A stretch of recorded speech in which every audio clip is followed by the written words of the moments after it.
Dobar dan želim svima. Baš mi je drago što ste ponovo na mom YouTube kanalu. Svima želim dobrodošlicu. Danas ću pokazati kako ja spremam srpski pasulj sa slaninom. Zašto takvi odabir recepta? Zato što tako su potražili moji potpisnici i oni ljudi koji mene lično poznaju. Kažu da ja spremam odlični pasulj, bez obzira na to da sam ja ruskinja poreklom, a odlično spremam srpski pasulj. I ima uvijek ruske notke u mom spremanju. I ljudima se to sviđa.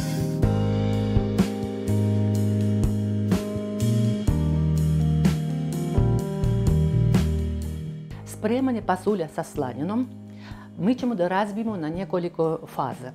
Prvo, mi ćemo da pripremimo sam pasulj, poslije mi ćemo da ga skuvamo sa svim dodacima i treći korak da ga zapržimo. I onda ćemo da ručkamo. Za spremanje srpskog pasulja sa slaninom treba će nam pasulj bijeli, obično uzimam tetovac, treba će nam slanina. Dodat ćemo jednu glavicu luka i jednu šargarepu. A kad budemo zapržili, odvojeno ću da pokažem, dodat ću peršuna. Sami me znate, nikad bez začinskog bilja.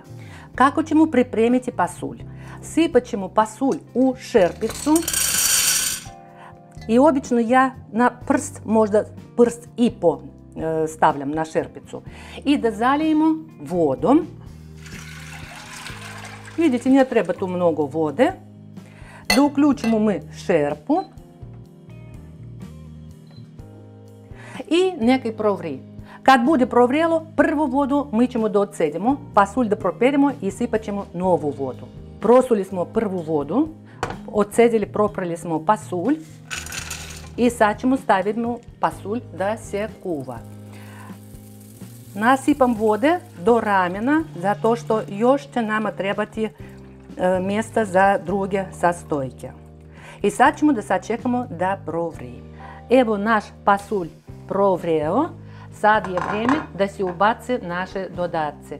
Vidite kako sitno sam posjeckala luk, sitno i na krupnu rendu sam porendala šargarepu.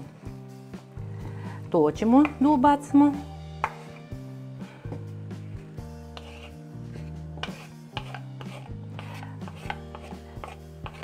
I na dosta sitne trakice posekla sam slaninicu. Vidite kako? Vidite kako?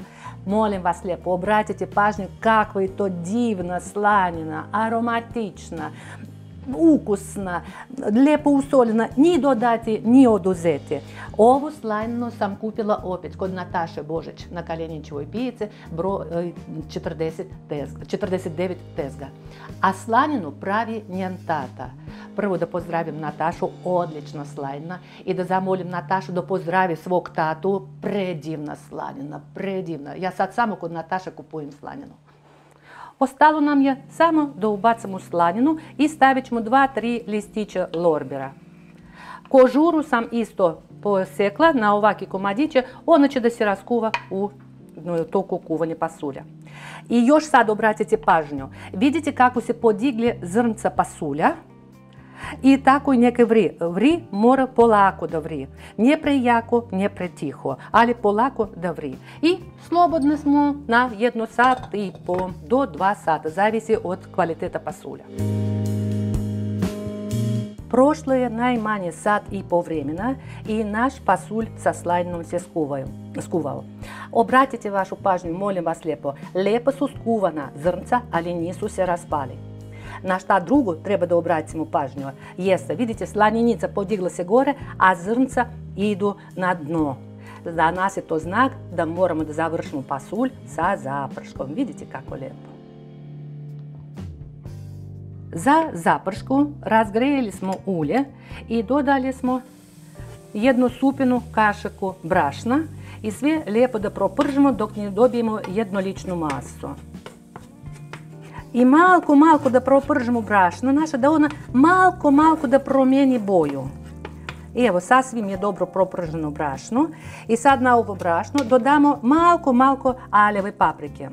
Poželjno, ne ljute. I malko, zato što paprika, znate, ne trpe visoke temperature.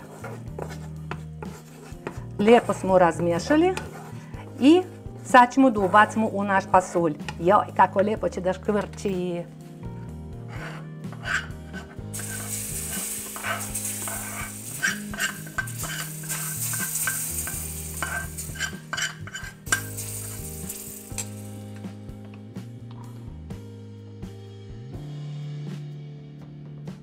Kad smo ubacili našu zapršku, sasvim dovoljno 2-3 minuta naš pasulj sa slajnom da prokrčka, malko da se zgusne, a mi već možemo da dodamo naš peršun.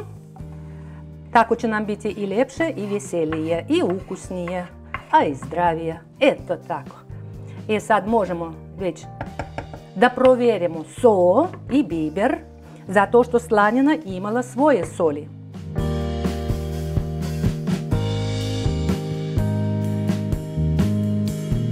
Gotovo. Naš pasulj je gotov.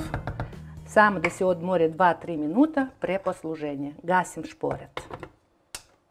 Dragi moji, skuvala sam vama da pokažem srpski pasulj sa slaninom sa ruskim akcentom. Interesantno. Aroma stoji, šta da vam kažem. Moj sin koji stoji iza kamere jedva čeka da završimo snimanje pa da proba. Da vam ispričam još jednu životnu istoriju u vezi pasulja sa slaninom. Radila sam tada u restoranu i dobila sam zadatak da skuvam srpski pasulj sa slaninom. Skuvala sam i vraća se iz sale konobar u kuhinju, donosi prazne sudove i kaže, gosti pitaju ko je spremao pasulj. Cela kuhinja gleda u mene, joj, što sam se ja uplašila, šta nisam tako uradila. Ovako sam se tresla od straha šta će da mi kaže konobar, a on kaže, cela sala pohvalila pasulj, kažu da je izvrstan. Za jednu smjenu celi lonac otišao. Druga smjena došla, a nema pasulja, kuvajte još jedan lonac.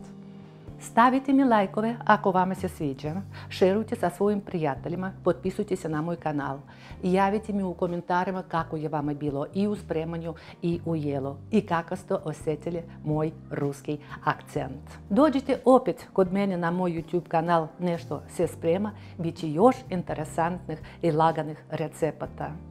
Vidimo se, prijatno!